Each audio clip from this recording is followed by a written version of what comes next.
Hello everyone, welcome to study tube. क्या हाल चाल? Hello everyone, welcome to study tube. क्या हाल चाल? कैसे आप सभी? आशा करता हूं आप सभी अच्छे होंगे और स्वागत करता हूं मैं आप सभी का एक बार फिर से आपके इस यूट्यूब चैनल पे। दोस्तों, आज के इस वीडियो में हम लोग इस सीरीज का पार्ट 4 कवर करने जा रहे हैं। अगर आप इससे पहले वाले वीडियोज को देखना चाहते हैं जो इस सीरीज के अंदर अपलोड किए गए हैं तो आप प्लेलिस्ट को चेक कर सकते हो। सबसे ऊपर ही आपको एक प्लेलिस्ट मिलेगा एक्सपेक्टेड एमसीक्यू का, उसमें आपको प्रीवियस वीडियोज मिल जाएंगे। अब हम लोग वीडियो में आगे बढ़ते हैं और करते हैं प्रश्नों को। यदि किसी यौगिक में तत्व ए और बी का द्रव्यमान अनुपात सदैव 3:8 पाया जाता है तो यह किस नियम का पालन है? एक नियम आपने सुना होगा, रासायनिक संयोजन का नियम। रासायनिक संयोजन का जो नियम है उसमें कई सारे नियम आते हैं। रासायनिक संयोजन का नियम रासायनिक अभिक्रिया पे जो है वो लागू होता है। तो जब रासायनिक अभिक्रिया होती है तो रासायनिक संयोजन का नियम लागू होता है, जिसके अंदर कई सारे नियम आते हैं, जिसमें से एक है स्थिर अनुपात का नियम। स्थिर अनुपात का नियम जो दिया था जोसेफ प्राउस्ट ने, है ना। जोसेफ प्राउस्ट ने, आप केवल जे प्राउस्ट भी याद रख सकते हो, जोसेफ प्राउस्ट ने दिया था स्थिर अनुपात का नियम। तो हमारा आंसर स्थिर अनुपात का ही नियम है। किसी भी यौगिक में जो तत्व मौजूद होते हैं वो निश्चित द्रव्यमान के अनुपात में होते हैं, ठीक है, निश्चित द्रव्यमान के अनुपात में होते हैं। फॉर एग्जाम्पल, जैसे मान लीजिए कि जल है। अब जल में मौजूद, जल अपने आप में एक यौगिक है, इसमें मौजूद जो भी तत्व है, इसमें तो दो ही तत्व हैं, हाइड्रोजन और ऑक्सीजन, हमेशा 1:8 के रेशियो में होते हैं। द्रव्यमान का अनुपात है ये, है ना, ये द्रव्यमान का अनुपात है।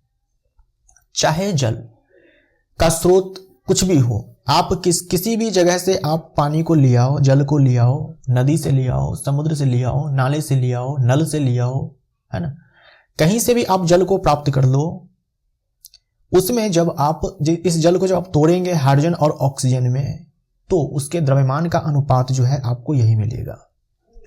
या किसी ने भी जल को बनाया हो उसमें भी हाइड्रोजन और ऑक्सीजन का अनुपात आपको यही मिलेगा।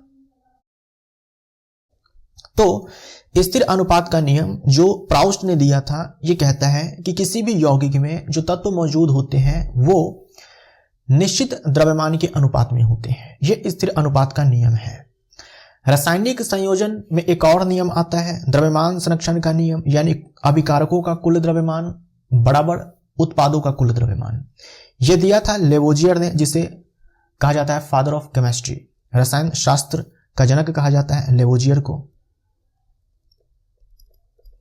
है ना, ये लेवोजियर ने दिया था। और बहु अनुपात का नियम भी आता है, ये आपको नहीं पढ़ना है, ठीक है। बहु अनुपात के नियम के ऊपर प्रश्न आपसे नहीं पूछा जाएगा, लेकिन ये दिया था डाल्टन ने, ये दिया था डाल्टन ने। हमारा आंसर ए हो जाएगा। आवर्त नियम पहली बार मेंडलीव ने दिया था, है ना, मेंडलीव ने दिया था। ए हमारा राइट आंसर हो जाएगा। कोशिका भित्ति का मुख्य कार्य है, कोशिका भित्ति।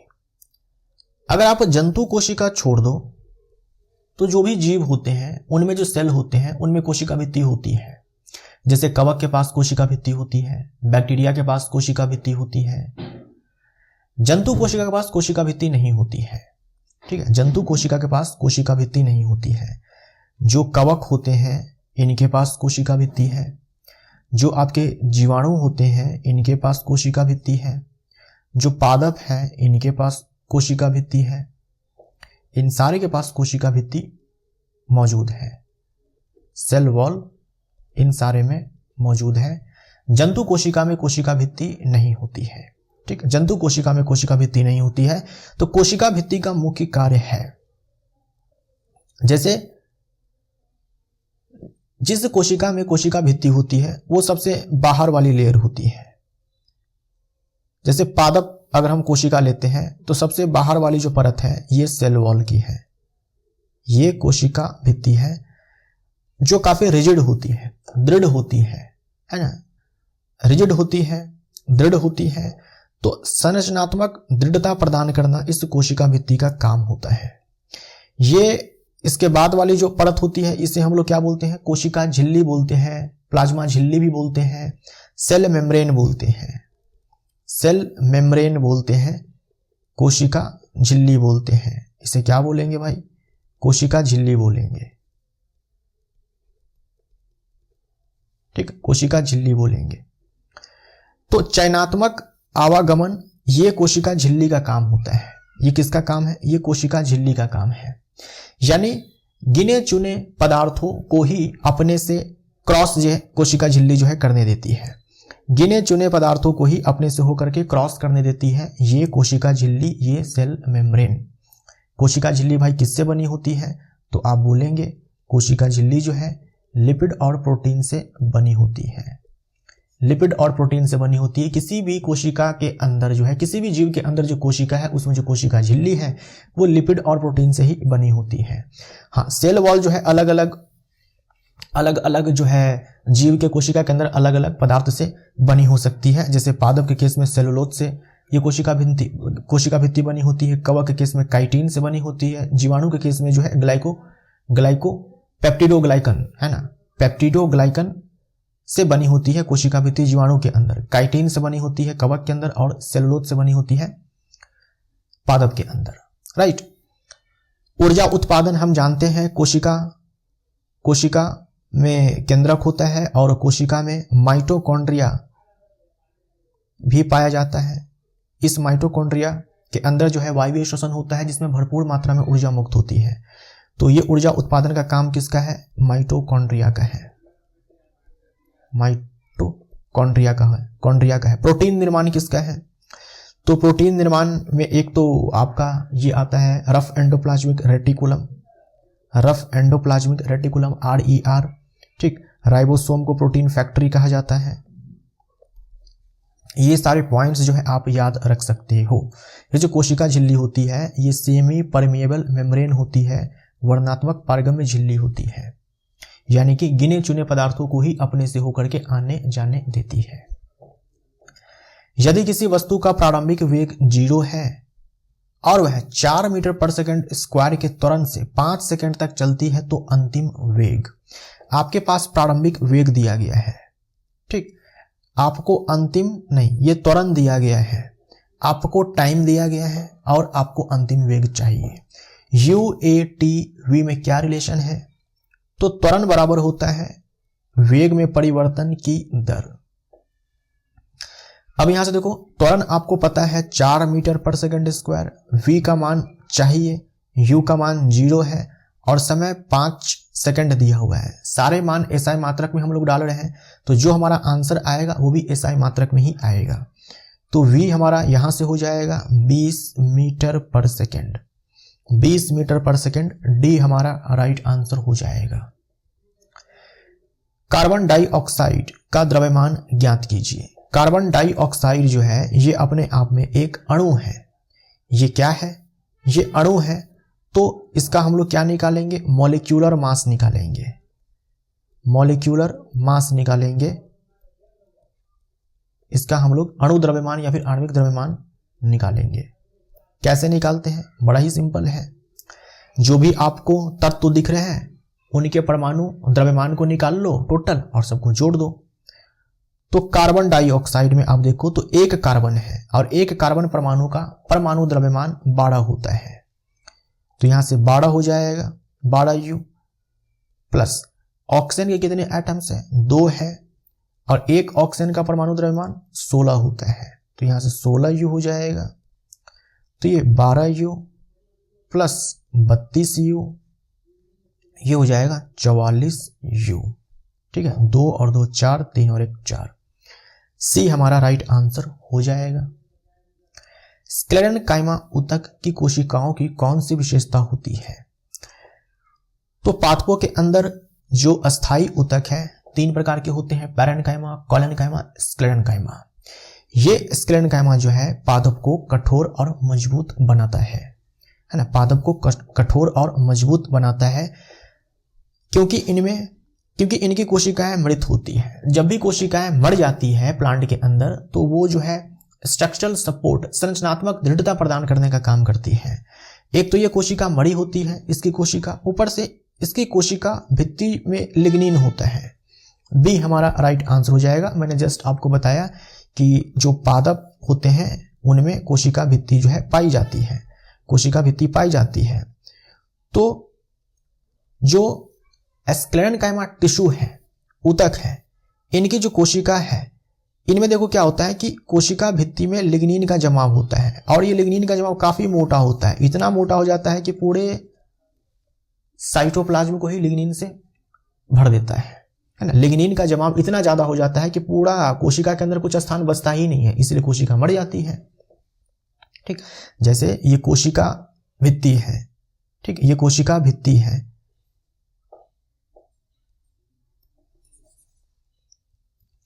इसकी कोशिका जो है लंबी होती है, चलो लंबी बना लेते हैं। ये मान लो कि कोशिका है, कोशिका भित्ति है और ये अंदर में ये कोशिका झिल्ली है, ये न्यूक्लियस है।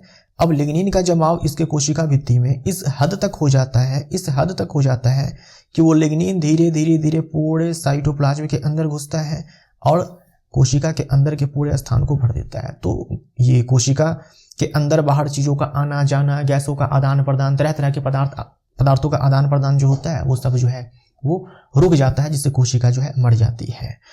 तो स्क्लेरेन्काइमा सेल्स के अंदर जो है लिग्निन का जमाव होता है कोशिका भित्ति में, लिग्निन का जमाव होता है कोशिका भित्ति में, जिससे जो कोशिका है वो मर जाती है, क्योंकि इसका जो जमाव है बहुत ही मोटा होता है। और क्या काम करता है? दृढ़ता, कठोर और मजबूत, पादप को कठोर और मजबूत बनाने का काम जो है ये स्क्लेरेन्काइमा टिश्यू करता है। जो नारियल के रेशे आप देखते हो उसमें यही टिश्यू होता है, जिसके कारण नारियल के रेशे मजबूत होते हैं, नारियल की रस्सी मजबूत होती है। पतली कोशिका भित्ति, ये पतली कोशिका भित्ति जो है ये आपको विभज्योतक के केस में देखने को मिलेगा, है ना। विभज्योतक, पादप कोशिका दो प्रकार के होते हैं ना, पादप कोशिका जो है, पादप कोशिका ये दो प्रकार के होते हैं। एक को बोलते हैं हम लोग विभज्योतक, विभज्योतक, और दूसरे को बोलते हैं अस्थाई ऊतक, अस्थाई ऊतक। अस्थाई ऊतक की कोशिकाएं जो होती है वो विभाजित नहीं होती है। जो विभज्योतक की कोशिकाएं होती है उनमें विभाजन की क्षमता होती है। ये कोशिकाएं जो है इनमें तीव्र विभाजन क्षमता होती है, विभाजित होती रहती है। और क्योंकि कोशिका को विभाजित जो है वो होनी है, तो इसीलिए इसकी कोशिका भित्ति जो होती है वो पतली होती है। तो ये जो ए और डी है ना, ये विभज्योतक के लिए सही है। पतली कोशिका भित्ति होती है, तीव्र विभाजन क्षमता होती है, राइट। तो बी हमारा राइट आंसर हो जाएगा।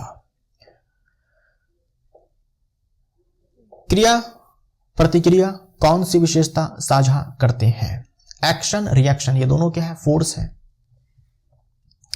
एक्शन और रिएक्शन जो है फोर्स है, एक्शन और रिएक्शन जो है फोर्स है। न्यूटन के गति का जो तीसरा नियम है उससे पता चला कि बल जो है हमेशा जोड़े में पाया जाता है ना। जो फोर्स होते हैं वो पेयर्ड होते हैं, फोर्स जो होता है ना वो पेयर्ड होता है, यानी कि युग्मित होता है, जोड़े में पाया जाता है। तो एक्शन रिएक्शन ये दोनों बल भी कैसे हैं? जोड़े में है। याद आपको ये रखना है कि एक्शन और रिएक्शन जो बल है इनका जो परिमाण है, क्योंकि बल अपने आप में क्या है? सदिश राशि है। जो फोर्स है, जो फोर्स है ये अपने आप में एक वेक्टर क्वांटिटी है, सदिश राशि है, तो इनके पास परिमाण भी है और दिशा भी है। एक्शन रिएक्शन ये दोनों के दोनों फोर्स हैं। ये दोनों फोर्स, ध्यान से सुनिएगा, ये दोनों फोर्स अलग अलग वस्तु पर लगते हैं। यहां लिखा एक ही वस्तु पर लगते हैं। ये दोनों फोर्स परिमाण में बराबर होते हैं, परिमाण में बराबर होते हैं, दिशा में विपरीत होते हैं, ठीक। तो बी हमारा राइट आंसर हो जाएगा, है ना। यहां परिणाम लिखा हुआ है, रिजल्ट लिखा हुआ है, और यहां परिमाण लिखा हुआ है, यहां परिणाम लिखा हुआ है, ठीक। तो परिमाण जो है ज्यादा करेक्ट वर्ड है। जैसे बंदूक से जब बुलेट को फायर किया जाता है तो बंदूक के द्वारा बुलेट पर फोर्स लगाया जाता है। जितना फोर्स बंदूक के द्वारा बुलेट पर लगाया जाता है उतना ही फोर्स उस बुलेट के द्वारा बंदूक पर लगाया जाता है। लेकिन बंदूक बुलेट पर इस डायरेक्शन में अगर फोर्स लगाती है तो बुलेट जो है बंदूक पर इस डायरेक्शन में फोर्स लगाता है, ठीक। जैसे मान लीजिए कि ये एक टेबल है, इस टेबल पर एक बॉक्स रखा हुआ है। अब इस टेबल पे ये बॉक्स कितना बल लगा रहा है, तो अपने भार के बराबर बल लगा रहा है, अपने भार के बराबर बल लगा रहा है। बदले में ये जो टेबल है ये भी इस वस्तु पर ऊपर की दिशा में भार के बराबर ही बल लगाएगा। तो देखो ये दोनों के दोनों बल जो है समान परिमाण के होंगे, मैग्नीट्यूड में समान होंगे, लेकिन एक देखो नीचे की तरफ लग रहा है तो दूसरा ऊपर की तरफ लग रहा है। तो ये दोनों बल जो है एक्शन रिएक्शन है। आप किसी को एक्शन किसी को रिएक्शन बोल दो। एक एक्शन है दूसरा रिएक्शन है, अलग अलग वस्तु पे लग रहा है, एक टेबल पर लग रहा है दूसरा इस बॉक्स पे लग रहा है। समझे आप? समान परिमाण का है और दिशा में विपरीत है। तो कोई भी बल हो हमेशा जोड़े में पाया जाता है। किस विधि से रोग प्रतिरोधक फसल विकसित की जा सकती है? मतलब ऐसी फसल चाहिए जिनमें रोग आसानी से नहीं फैलता है, फसल जो जल्दी बीमार नहीं होती है, बीमारियों से लड़ने की क्षमता अधिक है। तो ऐसे फसल को विकसित किया जा सकता है आनुवांशिक सुधार द्वारा। इसके लिए क्या किया जा सकता है? दो चीजें होती हैं, एक को बोलते हैं संकरण, हाइब्रिडाइजेशन, हिंदी में क्या बोलते हैं? संकरण बोलते हैं। और दूसरा होता है जेनेटिक मॉडिफिकेशन,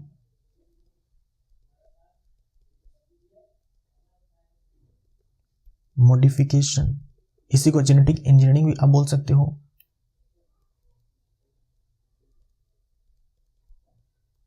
आनुवांशिक रूपांतरण। इन दो विधियों के द्वारा जो है मनचाहे फसल के किस्म को प्राप्त किया जा सकता है। ठीक, इसमें सीधा फसल के सेल में जीन को डाल दिया जाता है। भाई फसल है, पादप है, इसके पास कोशिका है, कोशिका में नाभिक है, नाभिक में डीएनए है। तो कुछ डीएनए को काट करके और जो मनचाहा डीएनए है ना, जीन भी अपने आप में डीएनए ही होता है, तो मनचाहा जीन या फिर मनचाहा डीएनए को जोड़ दिया जाता है। यहाँ हाइब्रिडाइजेशन में क्या होता है? दो पादप होते हैं, आनुवांशिक रूप से भिन्न होते हैं, उनके बीच में प्रजनन करवाया जाता है और इसमें सीधा जीन को डाल दिया जाता है। इसमें दो भिन्न पादप होते हैं, आनुवांशिक रूप से भिन्न होते हैं, एक ही प्रजाति के हो सकते हैं, एक ही प्रजाति के दो पादप हो सकते हैं, एक ही वंश के अलग अलग प्रजाति के पादप हो सकते हैं, या फिर अलग अलग वंश के पादप हो सकते हैं। ठीक, तो इसमें प्रजनन करवाया जाता है और इसमें सीधा जीन को डाल दिया जाता है, ऐच्छिक जीन को, जो गुण हमें चाहिए उस गुण के जीन को डाल दिया जाता है। तो मान लो हमें ऐसा जीन डालना होगा जो कौन सा गुण दे फसल के अंदर? बीमारियों से लड़ने की जो क्षमता है वो बढ़ा दे। ठीक, हम लोग जो पादप का इसमें प्रजनन करवाएंगे, किस पादप से प्रजनन करवाएंगे? ऐसे पादप से प्रजनन करवाएंगे जिसमें रोग प्रतिरोधक क्षमता पहले से ज्यादा हो। बी हमारा राइट आंसर। मानव नेत्र में फोकस दूरी को बदलने का कार्य कौन सी संरचना करती है? मानव नेत्र में फोकस दूरी को बदलने का कार्य कौन सी संरचना करती है? जो ग्लासेस पहना जाता है, पावर वाला जो चश्मा जो आता है, उसमें जो लेंस लगा होता है, वो लेंस की जो फोकस दूरी होती है वो फिक्स होती है ना, फोकल लेंथ फिक्स होती है, आप उसको चेंज नहीं कर सकते हो। लेकिन हमारे आंख में जो क्रिस्टलीय लेंस है ना, जो क्रिस्टलाइन लेंस है, हम जानते हैं कि इसके पास क्षमता है अपने फोकल लेंथ को चेंज करने की, इसके पास क्षमता है।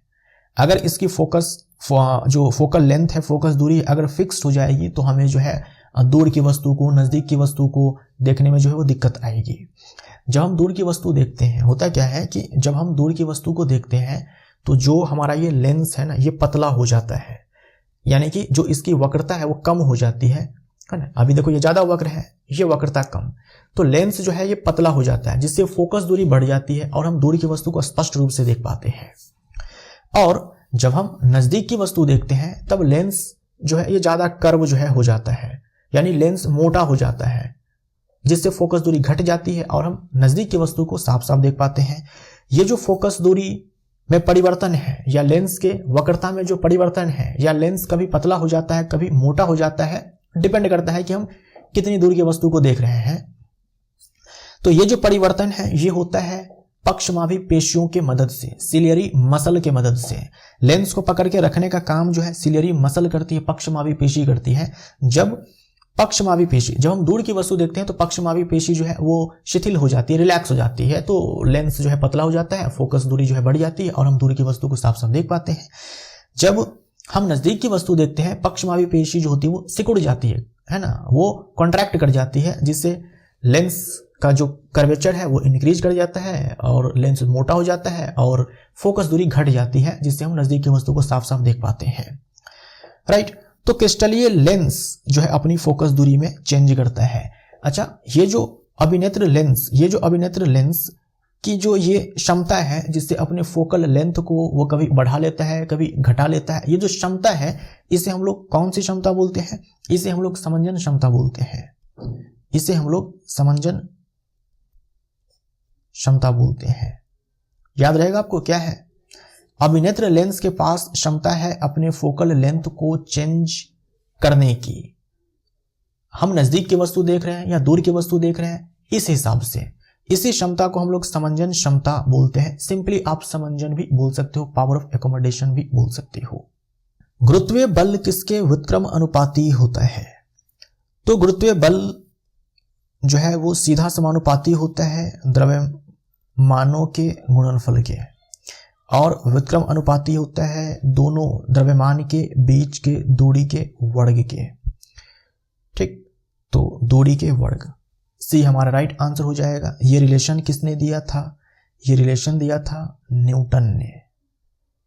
ये रिलेशन दिया था न्यूटन ने। किस हार्मोन की कमी से मनुष्यों में मधुमेह होता है? डायबिटीज मेलिटस होता है। आपने सुना होगा कि चीनी है, इसे चीनी है, डायबिटीज है, मधुमेह है। क्या होता है इसका मतलब? जो भी हम लोग कार्बोहाइड्रेट खाते हैं, कार्बोहाइड्रेट अपने आप में एक ग्रुप है जिसके अंदर कई सारे जो है मेंबर्स आते हैं, जैसे कि सुक्रोज है, लैक्टोज है, फ्रक्टोज है, स्टार्च है, ये सारे कार्बोहाइड्रेट ही होते हैं। ये सारे कार्बोहाइड्रेट फाइनली टूटते हैं ग्लूकोज में, क्योंकि ग्लूकोज ही है जिससे हमारे शरीर को ऊर्जा मिलती है। तो कार्बोहाइड्रेट से हमें ऊर्जा मिलती है, वो कार्बोहाइड्रेट ग्लूकोज में कन्वर्ट होता है, फिर इस ग्लूकोज को श्वसन की प्रक्रिया में तोड़ा जाता है और फिर वहां पर 36 ATP जो है प्रोड्यूस होता है एक ग्लूकोज मॉलिक्यूल से माइटोकॉन्ड्रिया में। राइट, इसके ऊपर हम लोग प्रश्न जो है ऑलरेडी देख चुके हैं।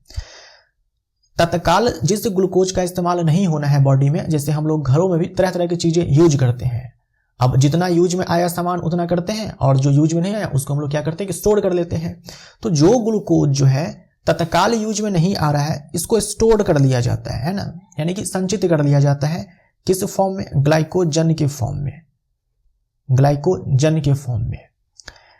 तो इस ग्लूकोज को ग्लाइकोजन में कन्वर्ट करके स्टोर किया जाता है और इस कन्वर्जन के लिए हार्मोन होता है इंसुलिन। फिर जब जरूरत पड़ेगा ना तो इस ग्लाइकोजन को ग्लूकोज में कन्वर्ट कर लिया जाएगा एक दूसरे हार्मोन की मदद से, ग्लूकागन की मदद से, जो आपको पढ़ना नहीं है। तो ग्लूकोज को ग्लाइकोजन में कन्वर्ट करता है ये इंसुलिन। अब ये जो इंसुलिन है ये है हार्मोन,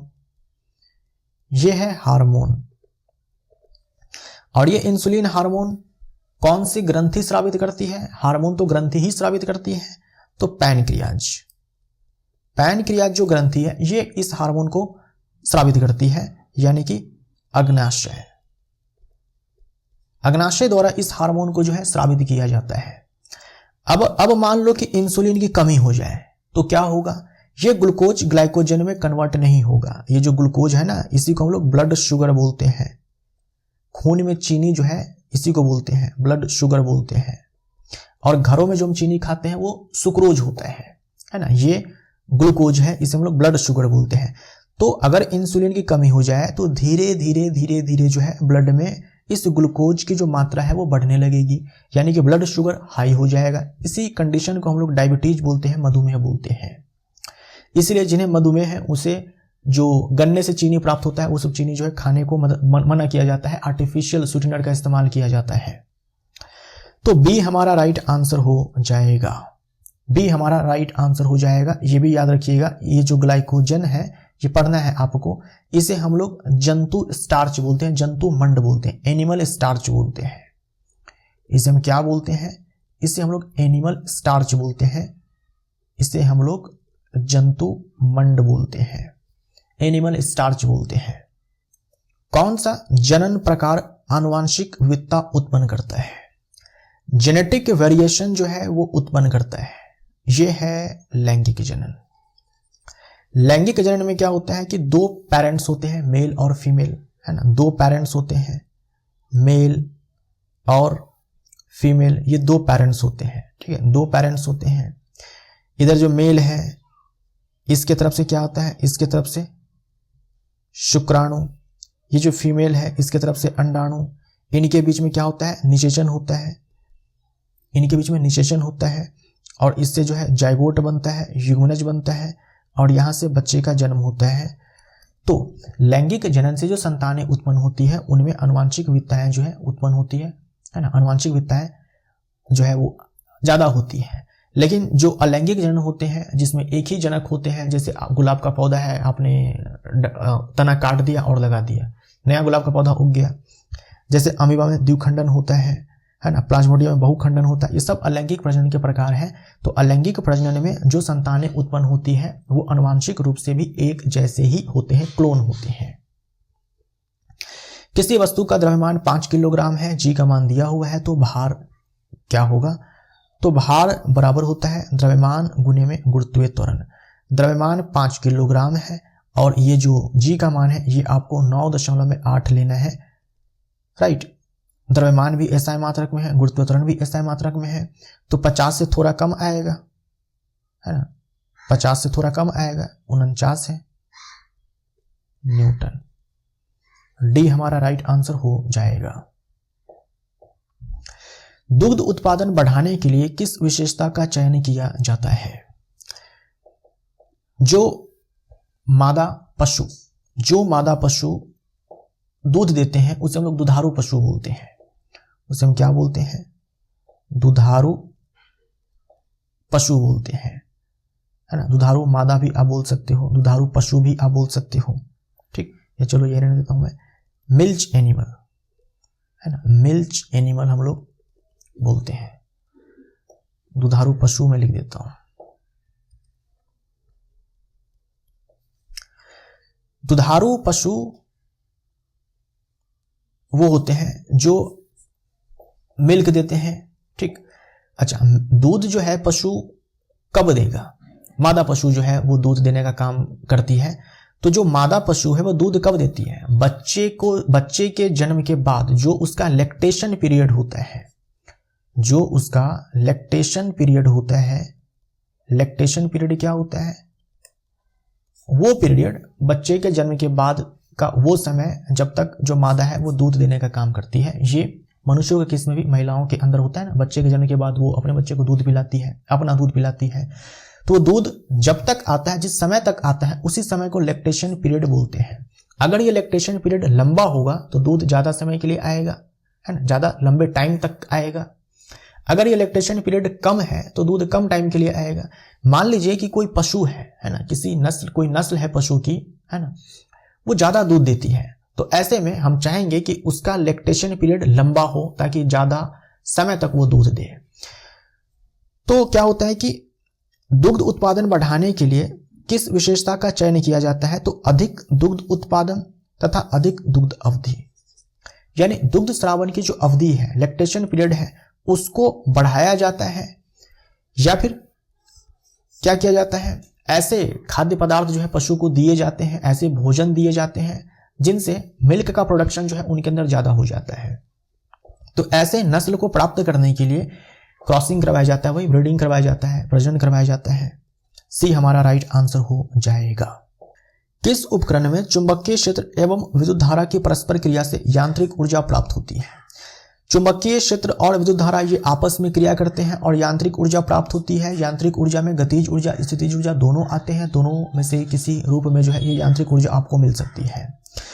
तो ये चीज होता है मोटर में। क्या होता है कि मोटर में चुंबक होता है, चुंबक के बीच में कुंडली रखी गई होती है। जैसे हम स्विच ऑन करते हैं, यानी कि इलेक्ट्रिक करंट हम कुंडली में प्रवाहित करवाते हैं, तो चुंबकीय क्षेत्र में कुंडली रखी गई है, वो कुंडली जो है वो घूमने लगती है। तो अगर मान लो हम उससे जो है एक पंखे को कनेक्ट कर दे तो पंखा घूमने लगेगा, ठीक। किसी भी चीज को कनेक्ट कर दे तो वो घूमना चालू कर देगा कुंडली के घूमने के साथ ही। कुंडली कैसे घूमती है? चुंबकीय क्षेत्र में उस कुंडली को रखा गया होता है। जैसे धारा प्रवाहित करवाते हैं, कुंडली जो है घूमने लगती है, क्योंकि उसके ऊपर जो है बल लगता है। तो जब घूमने लगती है तो गतिज ऊर्जा आ जाती है। तो गतिज ऊर्जा यांत्रिक ऊर्जा का ही रूप है। बी हमारा राइट आंसर हो जाएगा। ये जो विद्युत घंटी है, इस विद्युत घंटी में ये विद्युत मोटर ही लगा होता है ना, ये विद्युत मोटर ही लगा होता है। अच्छा, जनरेटर में क्या होता है? जनरेटर में भी होता है ये चीज कि चुंबक होता है, चुंबक के भी चुंबकीय क्षेत्र होता है और उसमें कुंडली रखी गई होती है। लेकिन वहां हम लोग स्विच ऑन करके धारा प्रवाहित करवाते नहीं है, हम लोग जो है यांत्रिक ऊर्जा देते हैं। हम लोग कुंडली को घुमाते हैं, फास्ट घुमाते हैं, इतना फास्ट घुमाते हैं कि धारा पैदा होने लगती है।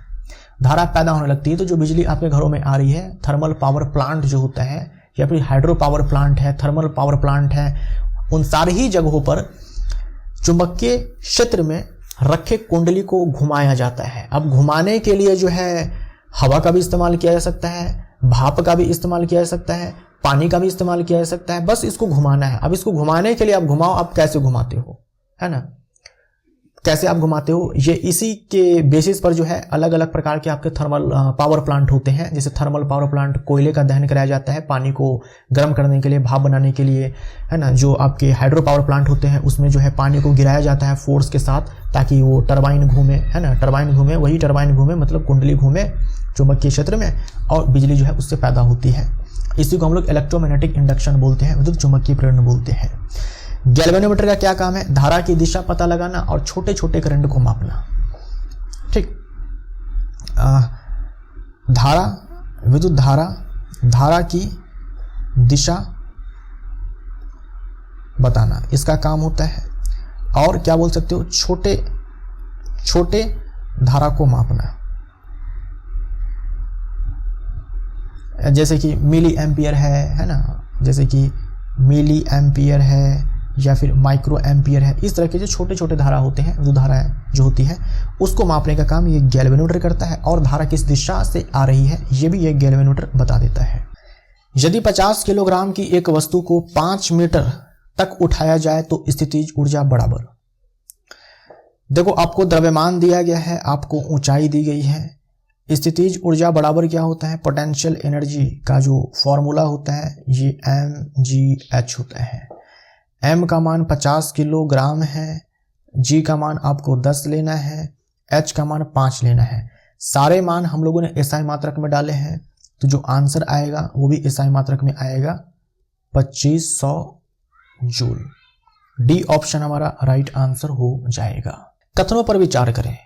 जैव आवर्धन मुख्यतः खाद्य श्रृंखला के उच्च स्तरों पर अधिक होता है। बायोमैग्निफिकेशन मेनली जो फूड चेन में सबसे ऊपर के आपके ट्रॉफिक लेवल आते हैं उस पर अधिक होता है। ऑलरेडी मैं आपको बता चुका हूं।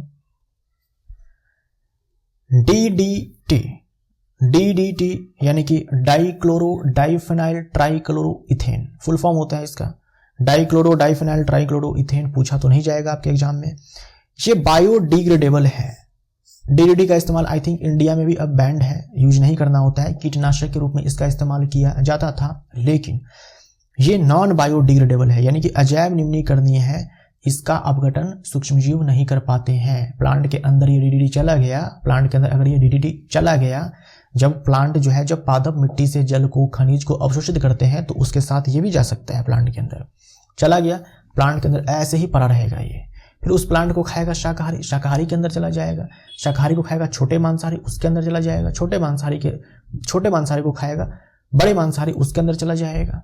और हर अगले पोषी स्तर पर जो है इसकी मात्रा जो जमा होती है जीवों के अंदर पिछले पोषी स्तर की तुलना में अधिक होती है।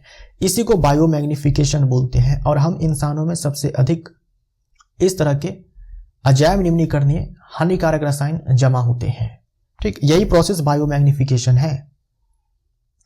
ओजोन परत का क्षय CFC के कारण होता है, क्लोरोफ्लोरोकार्बन के कारण होता है, तो बिल्कुल सही है।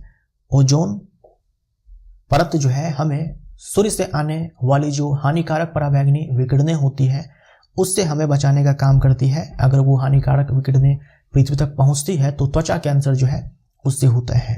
तो उस हानिकारक पराबैंगनी विकिरणों को रोकने का काम ये ओजोन परत करती है। और इस ओजोन परत में छेद करने का काम जो है ये क्लोरोफ्लोरोकार्बन करता है। तो ये स्टेटमेंट सही है, 1 और 3 सही है, केवल 1 और 3, बी हमारा राइट ऑप्शन। निम्नलिखित में से कौन सा एक भौतिक परिवर्तन नहीं है? भौतिक परिवर्तन नहीं है। जल के क्वथन पर जलवाष्प का बनना, यानी जल का उबलना। तो जल जब उबलता है तो भाप में बदल जाता है।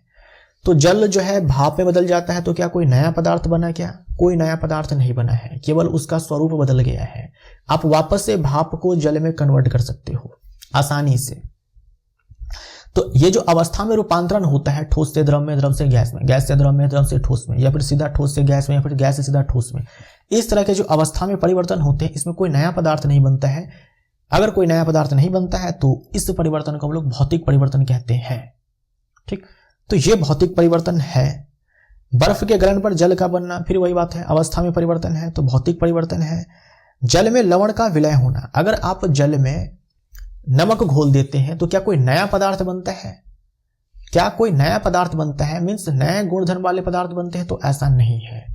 जल में आप नमक घोलते हो तो आपको जो पूरा विलयन है वो नमकीन नजर आता है, कोई नया गुणधर्म वाला पदार्थ तो बना नहीं वहां पर। आपको विलयन नमकीन नजर क्यों आ रहा है? क्योंकि उसमें नमक है, यानी उसमें नमक और पानी दोनों को गुणधर्म हमें देखने को मिल रहे हैं। लेकिन जब आप हाइड्रोजन को जलाते हो ऑक्सीजन में तो जल बनता है। अब हाइड्रोजन दहनशील है, ऑक्सीजन आग बुझाने में काम आता है। ठीक, ऑक्सीजन आग बुझाने में नहीं, हाइड्रोजन जो है दहनशील है और ऑक्सीजन जो है जलने में सहायक है, जबकि जो पानी है वो आग बुझाने में सहायक है।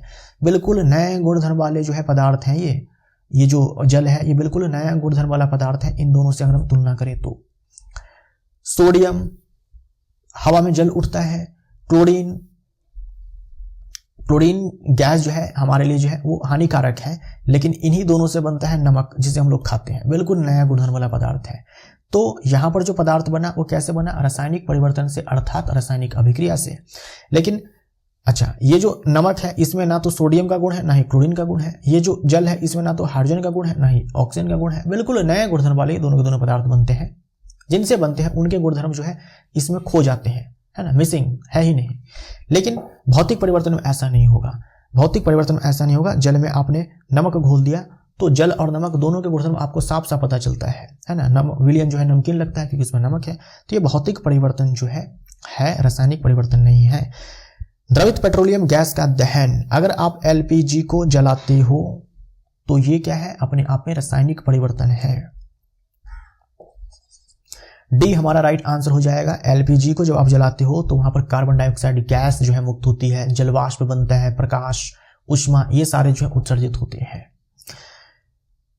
कोई भी दहन हो, है ना, कोई भी दहन हो वो अपने आप में रासायनिक परिवर्तन होता है। ठीक, रासायनिक परिवर्तन होता है क्योंकि उस दहन में कार्बन डाइऑक्साइड गैस, जलवाष्प, ये सारे जो है, प्रकाश है, उष्मा, ये सारे मुक्त होते हैं। किसी ध्वनि की चाल आपको दी गई है। ये चाल है 320 मीटर पर सेकंड और आवृत्ति है 400 हर्ट्ज। आपको तरंग दैर्ध्य चाहिए, लैम्डा चाहिए। तो इन तीनों में रिलेशन क्या होता है? v बराबर f इंटू में लैम्डा होता है। v का मान 320 है, फ्रीक्वेंसी आपको दी गई है 400 हर्ट्ज, 400, लैम्डा आपको चाहिए, 10 से 10 खत्म हो जाएगा, लैम्डा बराबर आ जाएगा 0.8 मीटर। बी हमारा राइट आंसर हो जाएगा। जब कोई पिंड मुक्त रूप से पृथ्वी की ओर गिरता है तो इसकी कुल ऊर्जा का मतलब होता है गतिज ऊर्जा और स्थितिज ऊर्जा। तो जब कोई पिंड, किसी भी पिंड को आप किसी हाइट से ऐसे छोड़ते हैं तो क्या होता है? अभी पिंड यहां पर है, इसके पास स्थितिज ऊर्जा है, गतिज ऊर्जा 0 है क्योंकि ये पिंड जो है ये रुका हुआ है। तो कुल ऊर्जा जो है इस समय इस हाइट पे कुल ऊर्जा बराबर स्थितिज ऊर्जा, गतिज ऊर्जा 0। लेकिन जैसे ही छोड़ते हैं इसके हाइट में कमी आती है, यानी स्थितिज ऊर्जा घटते चली जाती है। और जैसे से पिंड नीचे की ओर आता है इसकी स्पीड बढ़ती जाती है, यानी गतिज ऊर्जा बढ़ती जाती है। तो जितने से स्थितिज ऊर्जा घट जाती है गतिज ऊर्जा उतने से बढ़ जाती है। तो किसी भी पॉइंट पर आप देखेंगे तो जो गतिज ऊर्जा और स्थितिज ऊर्जा का सम है, योग है, वो चेंज नहीं होता है, अचर रहता है। सी हमारा राइट आंसर। क्या होता है जब कैल्शियम को जल के साथ अभिकृत किया जाता है? यानी जब कैल्शियम को जल के साथ अभिक्रिया कराया जाता है, ठीक, तो यह जल से क्रिया नहीं करता, बिल्कुल करता है। कैल्शियम जो है ठंडा जल हो, गर्म जल हो, भाप हो, सबके साथ क्रिया कर लेगा। यहां लिखा नहीं करता है तो ये गलत हो जाएगा। यह जल से प्रचंड क्रिया करता है तो नहीं, प्रचंड क्रिया ये सोडियम और पोटेशियम करता है। सोडियम और पोटेशियम ये इतना प्रचंड क्रिया करता है कि ये दोनों में आग पकड़ लेता है, ये गलत हो जाएगा। यह जल से कम प्रचंड क्रिया करता है, बिल्कुल सही है। जब हम जल में इसको डालेंगे तो क्या होता है कि हाइड्रोजन गैस जो उत्सर्जित होती है और ऊष्मा का भी उत्सर्जन होता है। इन दोनों केस में भी वही चीज होता है, हाइड्रोजन गैस जो है मुक्त होती है और ऊष्मा भी यहाँ पर उत्सर्जित होती है। ऊष्मा इतनी अधिक उत्पन्न होती है कि हाइड्रोजन गैस तो दहनशील है, इसमें आग पकड़ लेता है, जिससे सोडियम और पोटेशियम जल उठता है। अगर हम इस केस में बात करें तो यहाँ भी हाइड्रोजन गैस मुक्त होती है और ऊष्मा का भी उत्सर्जन होता है, लेकिन ऊष्मा की मात्रा उतनी अधिक नहीं होती है कि हाइड्रोजन गैस जल उठे। तो क्या होता है कि हाइड्रोजन गैस के बबल्स बनते हैं, बबल्स बनते हैं और इन बबल्स के बनने के कारण जो है ये कैल्शियम जो है जल में तैरने लगता है। ये स्टेटमेंट सही है। बने हुए हाइड्रोजन गैस के बुलबुले कैल्शियम की सतह पर चिपक जाते हैं, जिससे कैल्शियम जो है जल में तैरने लगता है। ये दोनों स्टेटमेंट सही है, 3 और 4 सही है। डी ऑप्शन जो है हमारा राइट आंसर हो जाएगा। और मैग्नीशियम के केस में भी यही चीज होता है। ये दोनों स्टेटमेंट्स जो है ये मैग्नीशियम के लिए भी सही है, मैग्नीशियम के लिए भी सही है।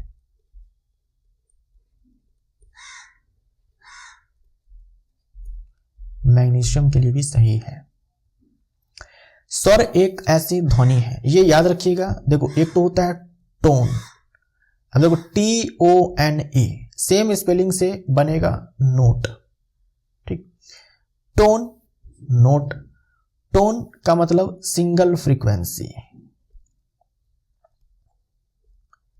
ऐसी आवाज जिसमें एक ही आवृत्ति होती है, यानी एक आवृत्ति, एकल आवृत्ति वाले ध्वनि को हम लोग टोन बोलते हैं।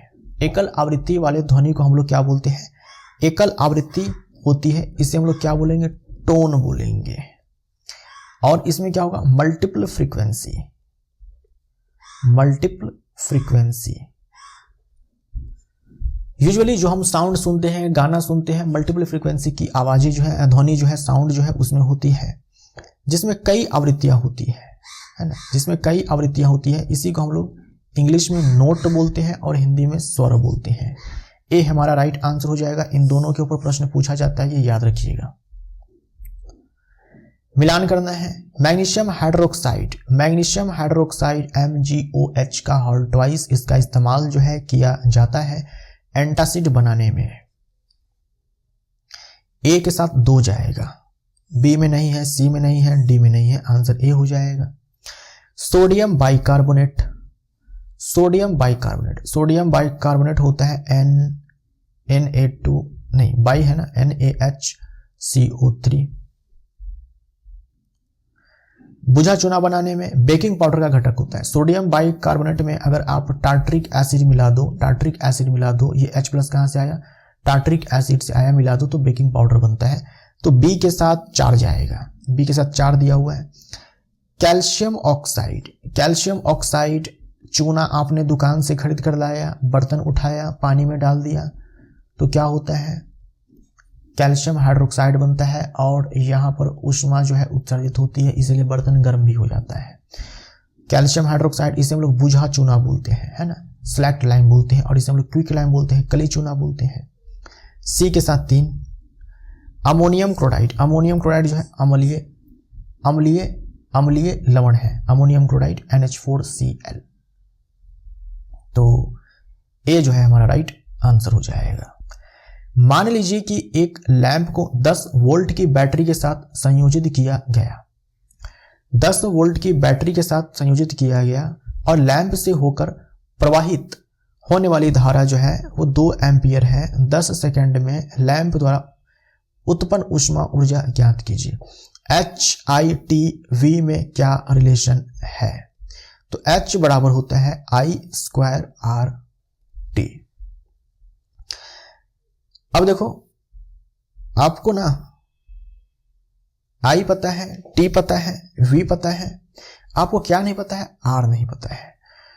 तो यहां से हम क्या करते हैं कि आर को हटाने की कोशिश करते हैं, आर को हटाने की कोशिश करते हैं। तो देखो एच ओम्स लॉ लगाते हैं,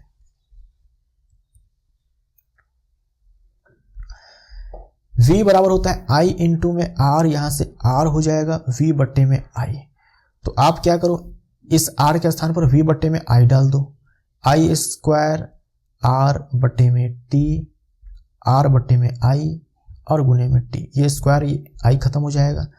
तो H बराबर हो जाएगा हमारा VIT, सॉरी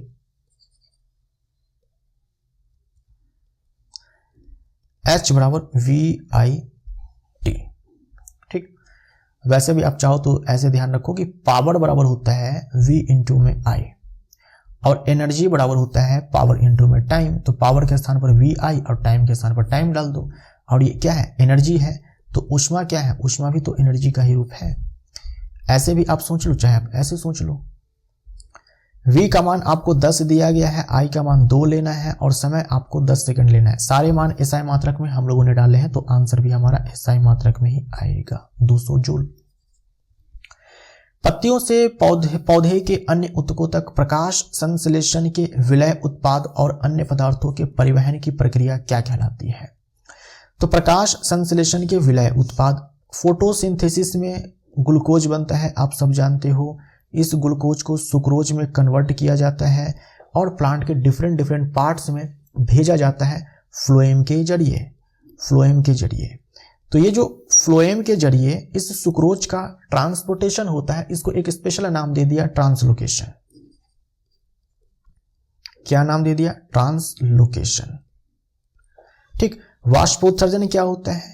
पत्ती है, पत्ती में स्टोमेटा होता है और इस स्टोमेटा से जल का ह्रास होता है वाष्प के रूप में, गैस के रूप में। इसे हम लोग ट्रांसपिरेशन बोलते हैं। आपने ये भी देखा होगा कभी कभी, जो ये पत्ती की मार्जिन है, ये जो पत्ती की मार्जिन है, ये जो कोड है, यहां पर ऐसे वाटर ड्रॉप्स आते हैं, कभी आपने देखा है? ऐसे भी जल का ह्रास होता है। जल का ह्रास तो मेनली होता है वाष्पोत्सर्जन के जरिए, वाष्प प्लस उत्सर्जन। जल वाष्प के रूप में जो है निकलता है ना, यानी कि गैसियस फॉर्म में। और पत्ती के ये जो मार्जिन है, यहां भी आपने नोटिस किया होगा कि किसी किसी प्लांट में ये अच्छे से दिखता है, ऐसे बिंदु के रूप में, यानी जल के रूप में ही हानि जो है जल का होता है। जल के रूप में ही हानि होता है जल का। वाष्पोत्सर्जन में जल वाष्प के रूप में निकलता है, यहाँ जल के रूप में ही मार्जिन से जो है जल का ह्रास होता है ऐसे बिंदु के रूप में। इसे हम लोग गटेशन बोलते हैं, बिंदु स्राव बोलते हैं। ठीक, डी हमारा राइट आंसर हो जाएगा। ये क्या दिखा रहा है यहाँ पर? गटेशन।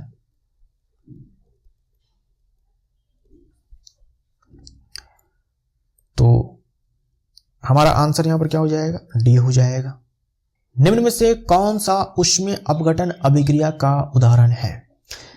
अपघटन अभिक्रिया क्या होता है? एक अभिकारक होगा, टूट जाएगा 2 या 2 से अधिक उत्पाद में।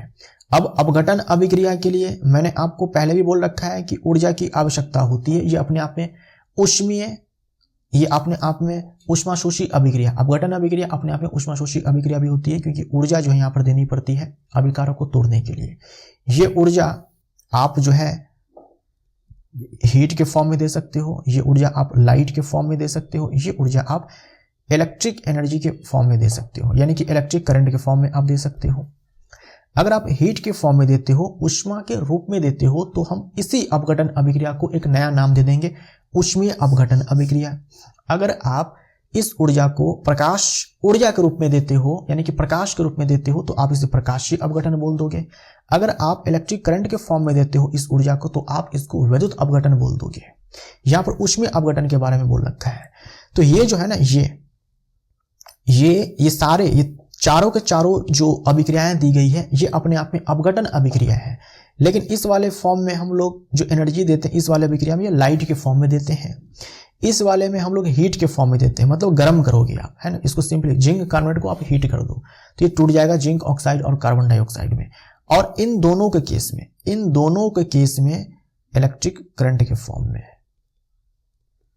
इलेक्ट्रिक करंट के फॉर्म में, यानी ये सी और डी जो है वैद्युत अपघटन अभिक्रिया है, ये बी जो है ऊष्मीय अपघटन अभिक्रिया है जो हमारा आंसर है, और ये प्रकाशीय अपघटन अभिक्रिया है। कथनों पर विचार करें। एरोबिक श्वसन में ऑक्सीजन आवश्यक है। एरोबिक श्वसन को ही हम लोग वायवीय श्वसन बोलते हैं। वायवीय श्वसन बोलते हैं। इसी को हम लोग ऑक्सी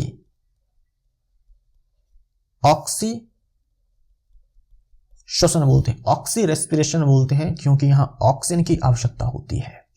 और ये जो वायवीय श्वसन है ये कहां पे होता है? ये होता है माइटोकॉन्ड्रिया में। माइटोकॉन्ड्रिया में, जहां आपको 36 एटीपी प्राप्त होता है एक ग्लूकोज के टूटने से। ठीक, एक ग्लूकोज के टूटने से। अवायवीय श्वसन में क्या होगा? अवायवीय श्वसन में ऑक्सीजन की आवश्यकता नहीं होती है। ठीक, अवायवीय श्वसन में ऑक्सीजन की आवश्यकता नहीं होती है। हमारे पेशी कोशिका में जब हम ज्यादा फिजिकल एक्टिविटी कर लेते हैं, एक्सरसाइज कर लेते हैं, तो हमारे पेशी कोशिका में, मसल सेल में क्या होता है कि ग्लूकोज जो कि टूटना चाहिए था वायवीय श्वसन की मदद से, वो टूट जाता है अवायवीय श्वसन के थ्रू, जिससे क्या होता है कि बनने ये चाहिए थे ऑक्सी श्वसन के बाद जो है 36 एटीपी, और यहाँ पर जो है जल और कार्बन डाइऑक्साइड जो है सह उत्पाद के रूप में बनते हैं। लेकिन क्या होता है कि हमारे पेशी कोशिका में जब हम ज़्यादा फिजिकल एक्टिविटी कर लेते हैं, ज़्यादा हम लोग एक्सरसाइज कर लेते हैं, तो हमारे पेशी कोशिका में ऑक्सीजन के अभाव में, अवायवीय श्वसन मतलब ऑक्सीजन का अभाव है, यहाँ पर ऑक्सीजन के अभाव में ये सब ना बन करके लैक्टिक एसिड बन जाता है। लैक्टिक एसिड बन जाता है और एटीपी यहां पर प्रोड्यूस होता है। यहां पर लिख लेना, मसल सेल में ये चीज होता है, हमारे पेशी कोशिका में होता है, और 2 एटीपी ही बनता है। और ये पूरा प्रोसेस भाई किस में होता है? ये होता है साइटोप्लाज्म में। साइटोप्लाज्म, माइटोकॉन्ड्रिया में नहीं, साइटोप्लाज्म में। यही अवायवीय श्वसन अगर मान लीजिए कि ईस्ट में हो, ईस्ट में, खमीर में हो, तो वहां पर एथेनॉल बन जाता है। फिलहाल हमारे मसल सेल में जब लैक्टिक एसिड का निर्माण होता है तो हमारी पेशियां जो है वो थकने लगती है। बहुत बार एग्जाम में पूछा जाता है हमारी पेशियां जो क्यों थक जाती है? ज़्यादा एक्सरसाइज कर लेने से, ज़्यादा फिजिकल एक्टिविटी कर लेने से, क्योंकि लैक्टिक एसिड बन जाता है। क्यों बन जाता है? अवायवीय श्वसन होता है। क्यों होता है? ऑक्सीजन के अभाव के कारण होता है। कहाँ होता है? पेशी कोशिका में। किस स्थान पर कोशिका में? कहाँ पर? साइटोप्लाज्म में।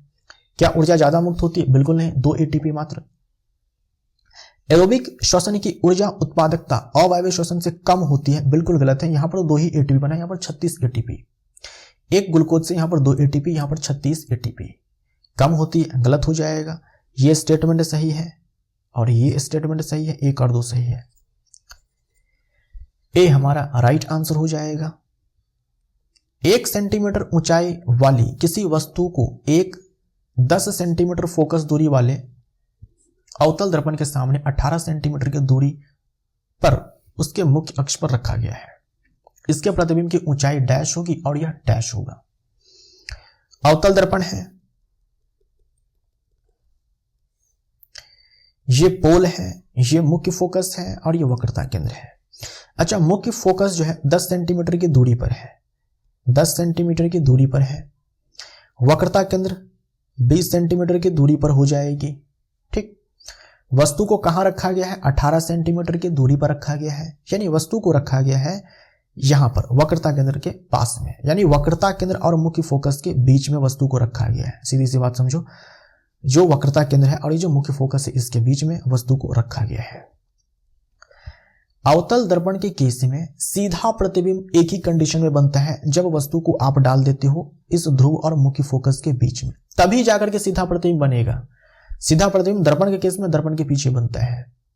हाँ, क्या हमारे केस में पिंड को, वस्तु को यहां पे डाला गया है? तो आंसर है नहीं। तो क्या सीधा प्रतिबिंब बनेगा? नहीं बनेगा।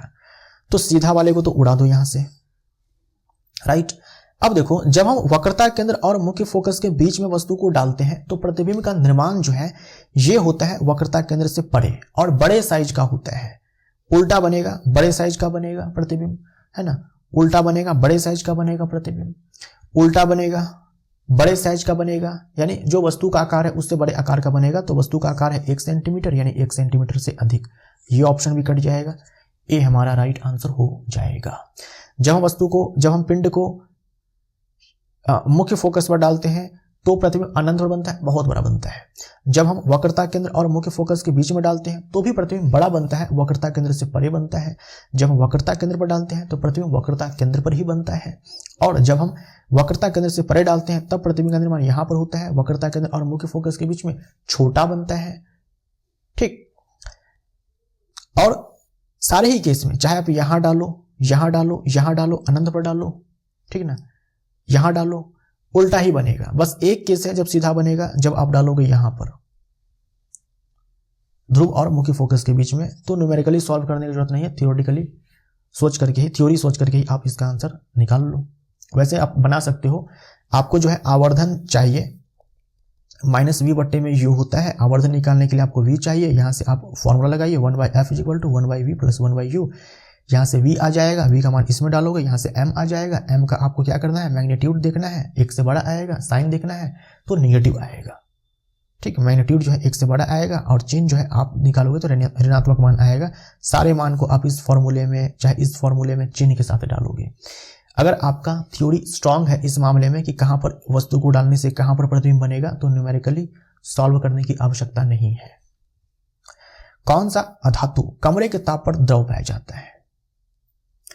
अधातु है जो कमरे के ताप पर द्रव है, तो एकमात्र अधातु जो कमरे के ताप पर द्रव है वो ब्रोमीन है, और एकमात्र धातु जो कमरे के ताप पर द्रव है वो क्या है, वो है मरकरी। वो क्या है, मरकरी, जिसका एटॉमिक नंबर 80 होता है। मरकरी, पारा बोलते हैं हिंदी में।